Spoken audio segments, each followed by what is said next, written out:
amém e amém. Se você crê, diga amém no nome de Jesus. Glória a Deus, o Senhor é bom e está aqui nessa noite, aleluia. Eu tenho uma palavra para o teu coração.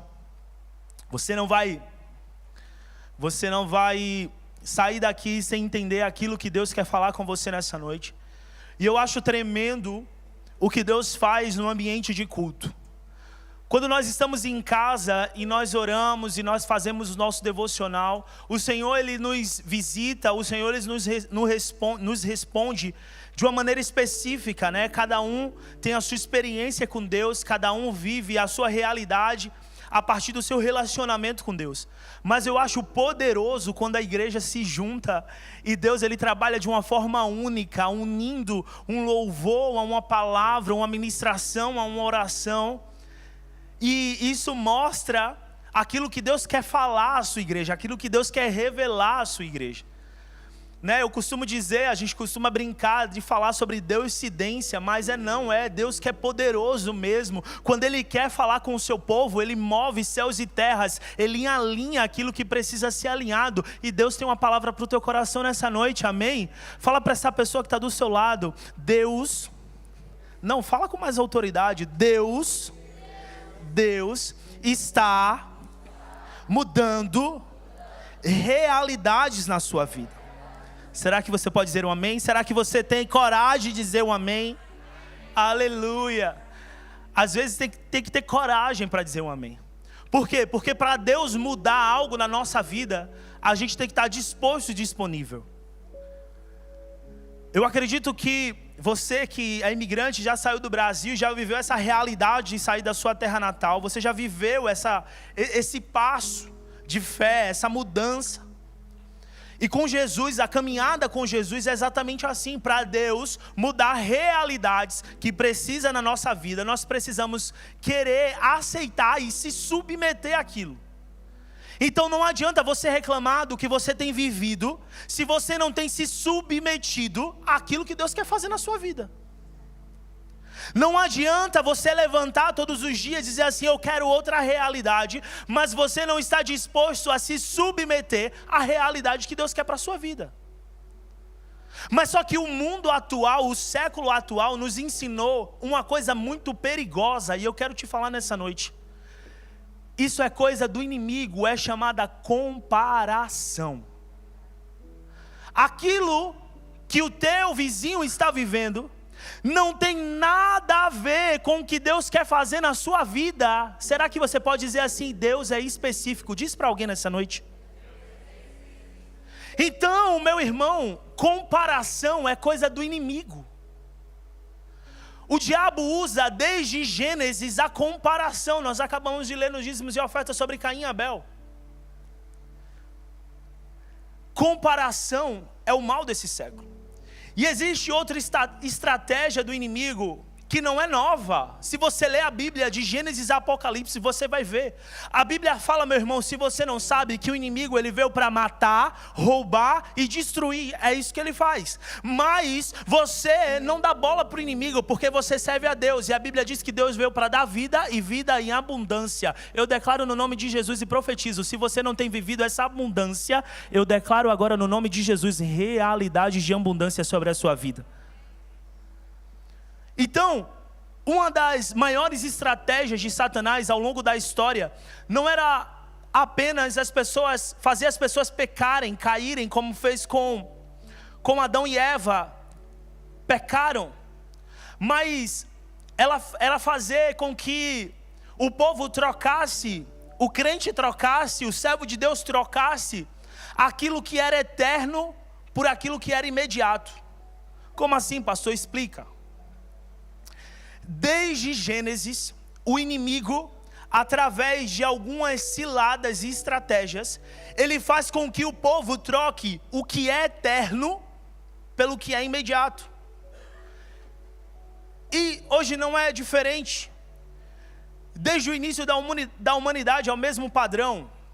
Deus oferece algo precioso, estável e que vai gerar um propósito, e o inimigo oferece algo momentâneo, raso e que vai te levar à morte. É simples.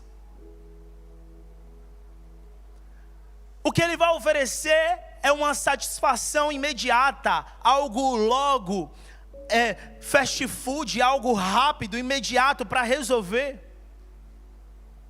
Então a luta sempre foi essa, a luta sempre foi entre o eterno e o imediato. Se você abrir a Bíblia em Gênesis, quando Deus cria o homem e a mulher e sopra dentro deles o fôlego de vida, o Espírito Santo, e a Bíblia diz que todos os dias Deus descia naquele jardim para falar com o povo, para falar com Adão e Eva, para se comunicar, para se relacionar. Deus coloca eles num jardim perfeito, sim ou não? Um jardim onde tinha a presença de Deus, onde eles tinham a comunhão com o Criador, onde eles tinham toda a autoridade sobre a criação, onde eles viviam com abundância, eles tinham qualquer fruto, árvores disponível. Mas aí Satanás se infiltra através de quê? De uma conversa. Através de uma conversa. Eu acho poderoso, alguns domingos atrás o nosso pastor João pregou sobre isso, sobre o poder da língua. E nós, crentes, meu irmão, deixa eu liberar uma realidade sobre a sua vida. Você é de carne e osso, mas você é um ser espiritual, você está aqui de passagem. Será que você pode dizer um amém? Então, como ser espiritual, entendendo que dentro de mim há o Espírito Santo, eu já não penso, nem ajo, nem falo, nem escuto, baseado nas coisas terrenas. Não, eu penso, vejo, escuto e falo, baseado naquilo que é eterno, naquilo que o Espírito Santo que está dentro de mim gera, a partir dos frutos do Espírito. Então, o que é que Satanás tem feito? A partir de muitas conversas sutis, feito muito crente trocar aquilo que é eterno pelo imediato. E é engraçado que se você olhar para a história de Adão e Eva, você vai ver que a serpente, ela não chegou dizendo assim o óbvio, abandona Deus. Não, ela foi com uma conversa muito bem bolada, muito estilosa. Mas você vê que em toda a fala ela oferecia algo imediato. Não, se você comer você vai ter sabedoria. Não, se você comer você vai ter acesso a alguma coisa. Não, se você comer você vai ser igual a Deus. Então, em toda a conversa ela oferecia uma troca de algo que Deus tinha estabelecido, que era eterno para a vida de Adão e Eva, e algo que eles poderiam ter naquele momento. Então, ali desde Gênesis a gente vê o inimigo trabalhando em trocar, em querer que o homem e a mulher de Deus troquem aquilo que é eterno pelo que é imediato. Mas o que eu quero te falar através de uma conversa sutil, existe conversa que você vai ouvir com seus ouvidos naturais, mas você vai discernir a partir do Espírito Santo. Então nem tudo é para descer no seu coração, o Senhor está te dizendo nessa noite. Nem tudo você vai internalizar, nem tudo você vai tomar para si. Por quê? Porque a realidade daquela pessoa é totalmente diferente daquilo que Deus quer fazer na tua vida, meu irmão. Recebe isso nessa noite. Então, através de conversas sutis, você não pode tomar decisões que vai mover a tua vida, que vai mover a tua história, que vai mudar toda a tua estrutura de vida. Meu Deus, Deus está falando com alguém aqui. Eva, ela troca a obediência, por quê? Pela curiosidade. Deus já tinha falado com Eva, dizendo a ela assim, não coma daquela árvore. Era uma palavra de comando. Mas ela estava querendo saber, curiosa. Adão troca a comunhão por quê? Pela conveniência. A mulher que tu me deste me deu aquilo para comer. Conveniência. Trocou algo que Deus tinha feito, que era para ser maravilhoso, eterno, grande, duradouro, por algo momentâneo. O resultado daquilo foi o quê? Naquele momento parecia ser prazeroso, mas depois trouxe consequências, e não só para a vida de Adão e Eva, mas para uma geração depois deles. Então, meu irmão, essa estratégia não é nova. Satanás sempre vai tentar fazer você acreditar que o que Deus está preparando para você e o que Deus já tem preparado para a sua vida, não vale a pena esperar. Como assim, pastor? Eu não sei você, Mas eu já passei por provas e situações em que eu estava à espera de um milagre. E nesse percurso e nessa trajetória, caminhando em fé, algumas vezes, em algumas conversas, em olhar, em comparar, eu dizia assim: não, Senhor, eu acho que o que o Senhor tem para mim não está dando, eu vou procurar outro caminho. O que é isso? É fazer você olhar para aquilo que Deus falou e como Jesus está conduzindo a sua vida e dizer assim: não vale a pena esperar, eu prefiro algo que é imediato, eu prefiro algo que se resolve agora, eu prefiro algo que eu toque agora. Meu irmão, Deus está te falando nessa noite: não se precipite, aquilo que Ele tem para fazer na sua vida não vai gerar dor, vai gerar futuro. A palavra dele diz: bem sei eu os planos que tenho ao teu respeito, e são planos de paz para te dar um futuro. Aleluia. Então não permita acreditar que o que Deus tem para você é demorado demais. Não dá para você esperar, não, dá sim.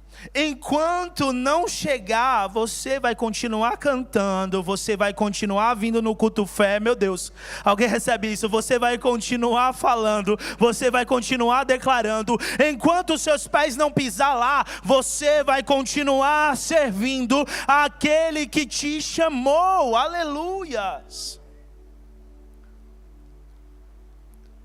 Então, foi assim que Satanás agiu com Adão e Eva, dizendo para eles assim: aqui é o momento, mas o que Deus tinha para eles era eterno, era maior, e eles trocaram. E eu queria que você lesse comigo Gênesis 27, Gênesis capítulo 27, nós vamos ler sobre a história de Jacó e Esaú. Gênesis 27, a partir do versículo 29.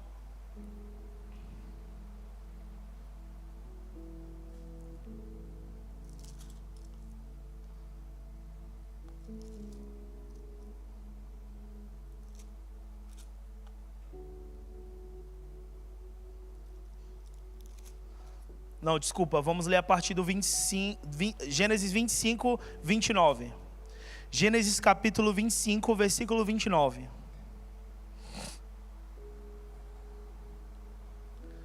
E a palavra do Senhor diz assim: tinha Jacó feito um cozinhado quanto esmorecido veio do campo Esaú, e lhe disse: peço-te que me deixes comer um pouco desse guisado vermelho, pois estou esmorecido. Daí chama-se Edom. Disse Jacó: vende-me primeiro o teu direito à primogenitura. Ele respondeu: estou a ponto de morrer. De que me aproveitará o direito de progenitura? Então disse Jacó: jura-me. Primeiro ele jurou e vendeu o seu direito de progenitura a Jacó. Assim como eu falei de Adão e Eva, aí nós vamos ver outra realidade. Agora falando de Jacó e Esaú. Jacó era o filho mais velho, e de acordo com a tradição em Israel, sobre o filho mais velho estava a bênção do pai, o direito à primogenitura, o direito de cuidar de tudo após o pai falecer, o direito de ser abençoado pelo pai, de reinar sobre os outros irmãos. Mas a Bíblia fala que em dado momento, Jacó chega e o seu irmão está fazendo um cozido, uma feijoada, se fosse hoje. E ele já estava cansado, esmurecendo no meio do caminho, e pede a ele que dê a ele um prato de comida. E ele, esperto, diz a ele assim: eu posso te dar, mas aí a gente vai ter que fazer uma troca. E qual era essa troca? Ela trocar algo que era direito de Esaú por algo temporário. E que algo temporário era, nesse caso? Um prato de comida. Ele volta cansado. E quando eu olho para Esaú voltando cansado, eu vejo que o cansaço pode ser perigoso. O Senhor te trouxe aqui para dizer com muito amor: não tome atitudes cansado. Deus, quando Ele direciona o seu povo, Ele direciona com propósito, direção e vida. Atitudes que você pode tomar cansada na sua casa, para a sua vida, para os seus filhos, para a sua família, pode ir lá na frente não dar resultado e você vai ter que fazer o caminho de volta. Então o Senhor está te dizendo: cuidado com o cansaço em meio às decisões. Na história de Esaú, a gente vê que ele chega cansado, e o cansaço foi perigoso naquele momento. Porque para todo cansaço, o inimigo ele vai oferecer um alívio temporário. Mas a palavra do Senhor diz que o Deus em que eu e você servimos, diz assim, ó: vinde a mim todos aqueles que estão cansados e sobrecarregados, eu vos aliviarei. O Senhor te trouxe aqui, meu amado, para te dizer: ei, quando você estiver cansado, você não tem que dizer assim, vou jogar tudo pro alto, não. Você tem que ir no seu quarto, no seu secreto, e o Pai que está em secreto te vê, se colocar de joelho e dizer assim: Senhor, eis-me aqui, cansado, cheio de dúvida, oh Pai, querendo desistir, mas eis-me aqui, porque a tua palavra diz: vinde a mim todos que estão cansados e sobrecarregados. Ei, deixa eu liberar uma palavra para você. Para o seu cansaço, Deus tem solução. Ei, para o seu cansaço, Deus tem renovo. Ele está te dizendo: você não vai parar e nem desistir, eu vou renovar as tuas forças. Não pense que cansaço é um estágio do fim da vida do cristão, não. Se você cansou, eu tenho uma boa notícia para te dizer: Deus é especialista em resolver casos de pessoas cansadas. Especialista. Mas naquele momento, Jacó chega cansado. Esaú, chega cansado, e Jacó está cozinhando um ensopado. E Esaú olha direto para o prato, ele não olha para a sua vida, ele olha para aquele momento com fome, cansado, e fala para o irmão: ó, dá-me esse guisado. Mas Jacó já tinha uma estratégia. Jacó já estava com tudo armado, então ele diz ao irmão: ó, eu posso te dar, mas a gente vai precisar fazer uma barganha, uma troca, um acordo. E o que eu entendo com isso? Aquilo que Deus dá, meu irmão, é seu. Mas aquilo que o diabo ele dá em um momento momentâneo para satisfazer algo, ele leva. Aquilo que Deus libera e te dá é seu, não é mais de ninguém. Mas coisas momentâneas que o diabo oferece, ele dá e você usufrui naquele momento, mas ele toma. E Esaú, cansado, aceita a proposta de Jacó e vende a ele a sua primogenitura, E eu quero explicar para você o que significa primogenitura. Isso é muito poderoso. A primogenitura dava o direito à herança. A primogenitura dava direito à autoridade, à bênção. Era um legado espiritual, como eu falei. O pai abençoava o primogênito. Era uma promessa frutífera. Era o pai dizendo assim: ó, o quanto eu fui frutífero, você também vai ser mais. E a primogenitura representava isso. Mas naquele momento Esaú estava focado apenas na fome momentânea, cansado de uma caminhada, esmorecendo. O foco dele não estava naquilo que era eterno, naquilo que Deus tinha garantido para ele como primeiro filho, mas não, estava o foco na fome. Naquele momento ele troca a herança eterna por uma necessidade temporária. Meu Deus, uma refeição que naquele momento dura minutos, por uma herança que dura gerações. E isso nos ensina algo que nos traz um alerta de que quem vive apenas pelo que sente no momento, corre muito risco de perder aquilo que Deus preparou para uma vida eterna. Como assim? Eu vou te explicar. Se você tem vivido a sua vida, se você tem dado os passos na sua vida como alguém que só se importa com o aqui e com o agora. Você tem colocado em causa aquilo que Deus quer fazer, aquilo que Deus já estabeleceu e preparou para uma vida eterna. Se você tem tomado decisões só para suprir o aqui e o agora, Deus te trouxe aqui para te dizer com muito amor: meu filho, começa a olhar para o alto, começa a olhar para aquilo que eu preparei para a sua vida, e não é algo que só supre o agora, é algo eterno, é algo que eu estabeleço, é algo que eu cuido, é algo que eu direciono, meu Deus. Então, não temos que olhar apenas para o momento, pelo sentimento do momento, mas para aquilo que Deus preparou, que a sua palavra declara: nem olhos viram, nem ouvidos ouviram, nem sequer subiu ao coração do homem aquilo que o Senhor tem preparado para aqueles que nele crê. Então, meu irmão, o que eu quero te dizer nessa noite, que o que Deus tem para a sua casa, para a sua família, para o seu trabalho, para os seus filhos, é bem maior daquilo que você tem na sua mente. Será que você pode dizer um amém? Às vezes você pode olhar para a sua empresa e dizer assim: não, eu quero só uma empresa que seja estabelecida. Não, Deus está te dizendo assim: ó, o que eu tenho para você é uma multinacional, é isso que Ele está te dizendo. Às vezes você olha para o seu filho e diz assim: não, eu só quero que ele tenha um emprego. Não, o que Deus tem para o seu filho é um emprego de excelência, é estabelecido nessa nação. A nossa mente limitada não consegue pensar na grandeza desse Deus. Então não vivemos baseado no momento do agora, mas naquilo que Deus preparou e focados. O salmista é poderoso em declarar: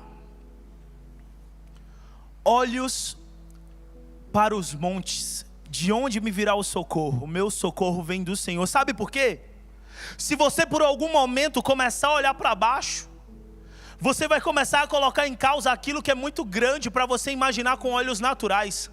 Então Deus te trouxe aqui para te dizer: começa a olhar para cima, porque para cima você vai começar a ver os pensamentos que o Senhor tem ao seu respeito. E os pensamentos que o Senhor tem ao seu respeito são grandes demais. Ele disse assim a Abraão: olha para o céu e começa a contar as estrelas. Deus está dizendo a alguém aqui nessa noite: você está pensando no pouco, enquanto eu estou olhando para você, e lá na frente eu já estou estabelecendo tudo, e é muito grande para você ter um entendimento. Aleluia. Mas Satanás continua usando a mesma estratégia. Ele diz o quê? Resolva do seu jeito. Não, Eva, vai lá, resolve do teu jeito. Vem cá, vamos conversar. Pega um atalho. Não, ó, se tu fizer isso. Não, esperar por Deus, meu Deus, não. Vamos fazer alguma coisa. Não, faça agora. Não deixe para amanhã, faça agora. Mate a sua fome agora, imediatamente. O inimigo, ele sempre vai trabalhar nessa urgência, mas na urgência não de te levar para um caminho bom, mas te fazer ser urgente e fazer escolhas erradas, não baseado no propósito de Deus, mas nas escolhas humanas. Mas como eu falei nesse culto, Deus, ele não trabalha de qualquer jeito. Ele tem uma forma singular de trabalhar com cada um de nós, e Ele trabalha num propósito. Satanás quer que você decida e tome as suas atitudes pela emoção, mas Deus te trouxe aqui para te dizer: você carrega o Espírito Santo de Deus, e a partir desse culto você vai começar a discernir tempos e estações baseados naquilo que você carrega, não do que o outro vive, não do que a economia diz, mas baseado naquilo que está em você. É muito legal ser crente, estar na igreja e louvar, e glória a Deus por isso. Mas em meio a situações, Deus quer uma igreja que se mova pelo Espírito Santo. Não é o que eu penso, o que eu acho, o que eu sinto, não. É o que Deus diz, o que Deus fala e o que Deus quer, igreja.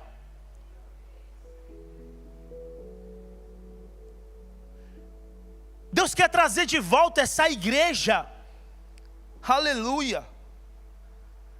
Como de Efésios, que diz assim, ó: se revista a igreja de Efésios sobre toda a armadura de Deus. E é tão poderoso essas cartas a Efésios, que Paulo diz assim, para que vocês possam vencer, não. Paulo vai dizer assim, as cartas em Efésios vai dizer assim, para que possam resistir.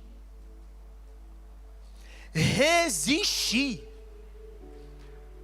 Eu profetizo no nome de Jesus uma unção de resistência sobre a sua vida. Resistência em todas as áreas. Você está pensando que você vai desistir, mas Deus te trouxe aqui para dizer, eu estou fazendo você resistir, mas não a partir da sua força, a partir das armas espirituais que está sobre você.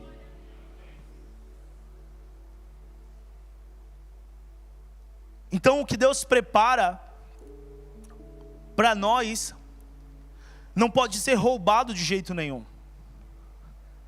No caso de Esaú e Jacó, ele vende, ele decide. Ele toma essa atitude de vender a sua primogenitura. Porque estava com fome, estava numa situação apertada. Pensou que ia morrer. Mas existe uma realidade de que o que Deus preparou para mim e para você não pode ser roubado de jeito nenhum, nem por Satanás, nem por demônio, nem por ninguém. Nada do que Deus tem liberado para mim e para a sua vida, no nome de Jesus, não pode ser roubado. Aqui uma verdade poderosa, aquilo que Deus determinou para você já tem o seu nome. Será que alguém pode dizer amém por isso? Aquilo que Deus já determinou para você já tem o seu nome gravado, não cabe mais ninguém, aleluia. E para que você entenda, eu vou lhe explicar. A palavra do Senhor vai falar sobre José. José tinha irmãos, mas a Bíblia fala que o seu pai o amava muito e prepara para ele uma túnica.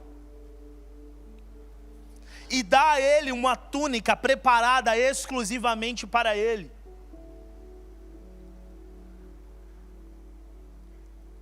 Mas, em dado momento na história de José, ele é vendido, traído. Rasgam a sua túnica. Mas a túnica era dele, não cabia mais em ninguém. Meu irmão, aquilo que Deus tem para a sua vida, para a sua família, para a sua casa é seu. Porque o Pai fez especificamente para você. Então eu declaro mais uma vez, Deus está mudando realidades específicas na tua vida. Porque o que Ele tem para fazer na tua casa é específico na tua casa, no teu bairro, no teu trabalho, na tua parentela. É específico, ninguém pode roubar. E a túnica que o pai dá a José era uma expressão de algo que já lhe pertencia. Como assim? Quando o pai prepara, ele já prepara pensando nele. Já prepara pensando que ele vai usar, já lhe pertence, já é seu. Até mesmo antes de chegar na sua mão, o pai já imaginava ele usando. E eu acho isso muito poderoso, porque aqui a gente está falando de um pai humano, natural, cheio de falhas. Imagina Deus olhando para mim e para você, lá de cima, dizendo assim, meu Deus, ele está pensando que ele vai ficar assim, ele está olhando no futuro e diz, aqui a caminhada dele é tão poderosa, ele não vai ficar aí no vale, ele vai passar e ele vai dar testemunho, e ele vai ser abençoado. Ele está pensando que ele vai ficar aqui derrotado, enquanto Jesus está olhando lá na frente, meu Deus, olha o que eu já preparei para ele, ele está aqui pensando que vai ficar aqui. Meu irmão, o que Deus já fez na sua vida e já liberou é seu, já tem seu nome, só cabe em você, é só para você e para sua família. Ninguém pode usar, aleluia. E aqui que é poderoso, porque José, ele não precisa tomar nada dos seus irmãos, ele não precisa tomar a túnica dos irmãos, não. A Bíblia fala que o pai faz especificamente para ele. José não precisa brigar por ela, não, a Bíblia fala que os seus irmãos que rasgam ela, que brigam por ela. Porque era específica para ele. José não precisou se comparar, por quê? Porque era para ele. Meu irmão, você não precisa manipular situações, você não precisa tomar um lugar de ninguém. O que Deus preparou para você é seu, é da sua casa. E a bênção do Senhor, ela não é um fruto de competição, ela é um fruto de propósito.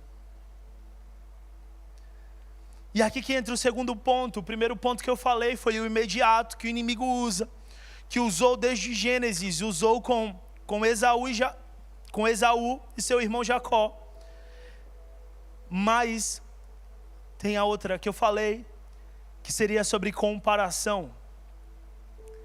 E sabe o que a comparação faz nos dias de hoje? O perigo de querer se comparar rouba muitas das vezes os planos de Deus. Como assim, pastor? Quando você começa a se comparar, o documento de fulano chegou com 6 meses, Senhor, e o meu? Você está olhando para Deus dizendo assim: Senhor, Tu é um atrasado, Senhor, Tu está se atrasando, porque fulana deu primeiro a entrada e eu. Você está deixando o inimigo roubar aquilo que Deus está fazendo na sua vida, se comparando com o prato do outro, com a vida do outro. E a Bíblia nos ensina algumas pessoas que fizeram comparação. A Bíblia fala que Saul olha para Davi, se ira com Davi, se compara com Davi. Como eu já falei, os irmãos olham para José com inveja, olham para ele querendo uma túnica, aquilo que o pai tinha preparado. A Bíblia fala que Caim olha para Abel e para a sua oferta e o seu semblante se descai. E o que é isso? Sempre que eu e você tiramos os olhos daquilo que Deus já preparou para nós e é nosso, e começamos a desejar o que é do outro, nós estamos dizendo para Deus assim: Deus, eu quero que o Senhor faça uma cópia, mas o que eu quero dizer, Deus não é um Deus de cópia, Ele é um Deus de propósito. Aquilo que Deus coloca na vida de alguém, não diminui aquilo que Ele reservou para você. Então o que Deus colocou na vida do outro, não diminui aquilo que Deus já tem preparado para a sua vida, porque Ele é um Deus de propósito e não de cópias.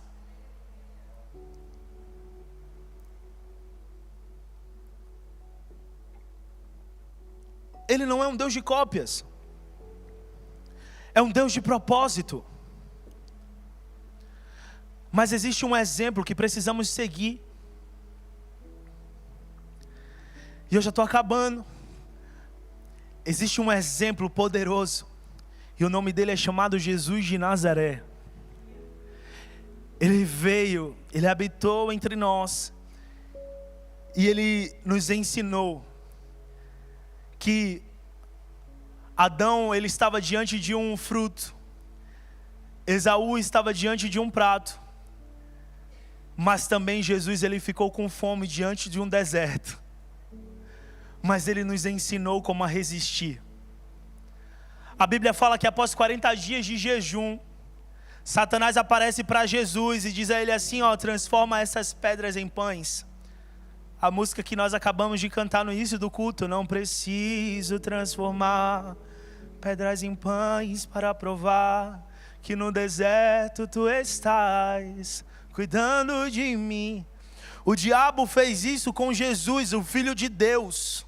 E eu fico me perguntando o que ele não faria comigo para que eu trocasse aquilo que é eterno pelo imediato. Mas a Bíblia nos ensina que Jesus, ele não se deixou levar. O diabo diz a ele assim: transformas essas pedras em pães se verdadeiramente Tu és o Filho de Deus. A mesma estratégia. Que estratégia é essa? Resolver a necessidade agora. Mas Jesus responde a ele: nem só de pão viverá o homem. O que Jesus está dizendo a ele? Eu não vivo baseado na necessidade atual. Eu vivo baseado naquilo que a palavra diz, que não é atual, que é mais atual do que o jornal de hoje, mas que é eterna. Não que só vai me sanar o imediato, mas que vai me guiar para uma direção eterna, que vai me guiar para viver aquilo que o Senhor quer. Então, meu irmão, sabe qual é a resposta para viver não só o imediato, mas o eterno do do Senhor, a palavra do Senhor. Quando você estiver em momentos em que você não sabe o que fazer, como agir, o Senhor nos ensina aqui: ei, você tem que ir buscar diante do Senhor a resposta, porque Ele tem resposta para a sua vida, Ele tem direção para a sua caminhada, e Ele tem vida para os seus dias. Então, meu irmão, essa é a palavra do Senhor para você nessa noite. Tudo aquilo que você for tomar de decisão, não tome baseado no momentâneo, mas tome baseado no eterno, porque Deus, Ele não faz cópia, e aquilo que Ele tem para você é seu, no nome de Jesus. Jesus nos mostra que o espiritual é mais importante do que aquilo que é imediato, como aquele homem, como Esaú. Jesus também estava com fome, mas ele nos ensina que ele não é movido pelo imediato, ele não é movido pelo natural, mas pelo espiritual. O que é que ele está dizendo? Ele está recusando ali um pão que era temporário para cumprir um propósito eterno. Meu irmão, Deus está te dizendo nessa noite: o diabo vai continuar oferecendo pratos de lentilha, mas o que Deus tem para você é eterno, no nome de Jesus. Se você crê, fique de pé no seu lugar, no nome de Jesus. Ele vai continuar oferecendo pratos de lentilhas, Ele vai continuar oferecendo coisas rápidas, fáceis, sutis, mas o que Deus tem para a tua casa, meu irmão, é tão grande. O que Deus tem para a tua parentela é tão poderoso, que não está nada comparado àquilo que você tem pensado, àquilo que você tem imaginado. É maior, porque o Deus que eu estou pregando aqui nessa noite, a sua palavra diz que Ele é o Deus do infinitamente mais. A mente humana não consegue imaginar um infinitamente mais de Deus. Então eu tenho que trazer para uma realidade humana. O que é, pastor, o infinitamente mais de Deus e o que Ele pensa ao meu respeito? É que muitas das vezes eu e você se limitamos a pensar em um milagre, enquanto Deus tem 10 milagres e realidades para vivermos. É quando eu e você estamos chorando por uma realidade de uma casa própria, enquanto Deus está olhando assim: meu Deus, Ele pode ter até 5, é uma realidade que eu posso ter na vida dele, eu posso liberar sobre a vida dele. Mas o diabo continua oferecendo um prato de lentilha, e ele muda simplesmente a embalagem, dizendo assim: ó, prazer imediato, relacionamentos errados, decisões precipitadas, atalhos sem Deus. Mas o objetivo dele continua o mesmo: fazer eu e você trocar o que é eterno pelo que é momentâneo. Então Deus te trouxe aqui para te dizer: não faça como Adão, não faça como Esaú, mas faça como Jesus, e creia que aquilo que Deus preparou para você já está separado por Ele. Porque se Deus fez uma túnica, se o pai fez uma túnica para José, ela servia somente para José. Se Deus liberou uma promessa sobre você, ela foi feita sobre medida para você, sobre a sua casa, para a sua família.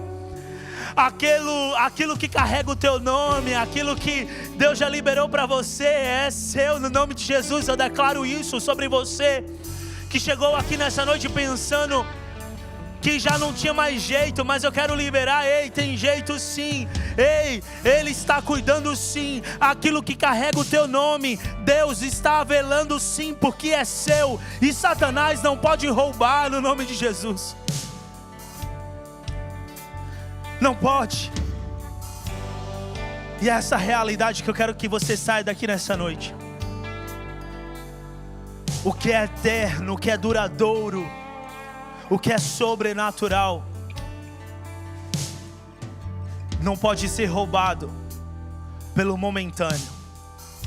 Coloque a mão no seu coração, comece a orar comigo. Pai, nos ensina, nos capacita com Teu Espírito Santo, assim como Jesus, que passou ali, Senhor, aqueles dias no deserto e sentiu fome, mas Ele não trocou algo eterno pelo que era imediato. Pai, nos ensina a usar, Senhor, a Tua palavra, nos capacita com Teu Espírito Santo, para que a gente, Senhor, possa tomar decisões baseadas no Teu Espírito Santo, baseadas, Senhor, na Tua vontade, direcionadas pelo Teu Espírito.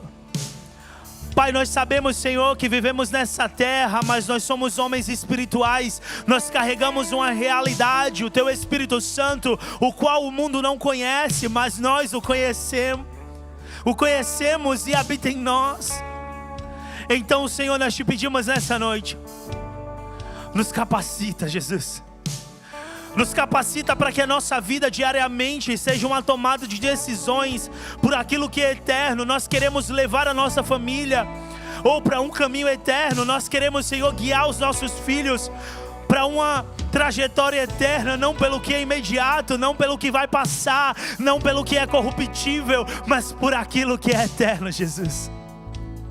E eu declaro essa realidade no nome de Jesus sobre a vida dos meus irmãos. Eu declaro no nome de Jesus, eles vivendo, Senhor, realidades eternas e não imediatas.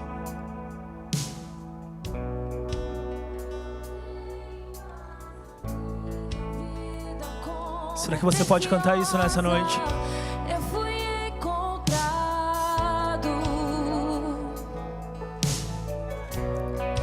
e o que antes era lucro já não tem valor. Eu fui encontrado,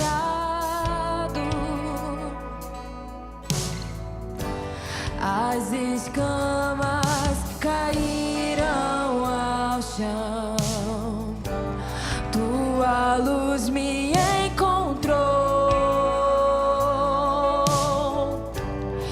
e agora eu posso te ver, eu posso te ver. E uma vez que eu coloquei os meus olhos em Ti, nada mais me satisfaz.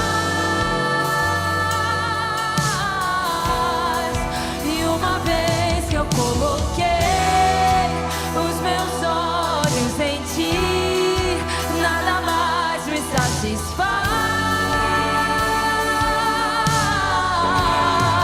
Só quero a Ti e nada mais, nada mais, nada além de Ti. Só quero a Ti, nada mais, nada mais, nada além de Ti. E uma vez que eu coloquei os meus olhos em Ti, nada mais me satisfaz. Uma vez que eu coloquei os meus olhos em Ti, nada mais me satisfaz. Eu não poderia acabar esse culto nessa realidade de que temos que viver movidos por aquilo que é eterno e não imediato, sem dar duas oportunidades. Permaneça com o seu olho fechado, permaneça com a sua mão no coração, mas eu queria dar duas oportunidades nessa hora. Se você chegou nesse culto e você nunca confessou o nome do Senhor Jesus como seu único e suficiente Salvador, ou se você é uma pessoa que até confessou, mas andou afastada dos caminhos do Senhor, e nessa noite você quer confessar o nome do Senhor Jesus ou voltar para o Senhor Jesus, eu queria que você tirasse a mão do coração e levantasse ela nessa hora. Se você nessa noite quer trocar aquilo que é imediato pelo que é eterno, que é a salvação, a vida eterna, e você não quer sair daqui nessa noite sem fazer essa confissão de fé, quer confessar o nome do Senhor Jesus ou voltar para os caminhos dele, levante a sua mão direita. Eu quero te ver, eu quero orar por você. Se você é essa pessoa, eu só vou dar mais uma oportunidade, que quer voltar para os caminhos do Senhor Jesus, ou quer confessar o Senhor Jesus, nunca você confessou, você nunca abriu a sua boca e declarou que aceitava o Senhor Jesus, mas o Senhor te trouxe aqui, você escutou essa palavra e você não quer sair daqui sem receber essa graça maravilhosa do Senhor. Levante a sua mão direita. Eu quero orar por você, eu quero te conhecer. Se não existe ninguém, amém, nós vamos acabar para orar esse culto. Se você tem alguma oração específica, precisa receber alguma oração, nós vamos estar aqui na frente. Você pode vir, se você é a primeira vez, nós queremos te conhecer. Não vai embora sem poder apertar a sua mão. Nós queremos orar por você, nós queremos estar com você. E eu queria orar nessa noite para acabar esse culto, estenda a sua mão como quem recebe. Pai, nós te damos graça, Senhor. Te damos graça pela tua palavra, te damos graça, Senhor Jesus Cristo, por cada louvor entoado nessa noite.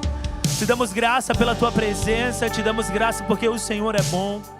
O Senhor nos ensina, Senhor, a escolher as coisas eternas. O Senhor nos ensina a sermos direcionados pelo teu Espírito Santo. E eu declaro no nome de Jesus uma continuação de semana assim, Deus, guiados pelo teu Espírito. Nós não vamos tomar decisões baseadas no nosso achismo, mas vamos tomar decisões baseadas na tua palavra, Senhor, no direcionamento do teu Espírito, Pai. Nos leve em paz para as nossas casas e nos dá uma continuação de semana abençoada, no nome de Jesus. Vá com Deus, Deus abençoe você e a sua casa. Você de casa, Deus abençoe você. Deus abençoe a sua casa. Partilhe essa mensagem com quem você ama. Tenha uma continuação de semana abençoada no nome de Jesus.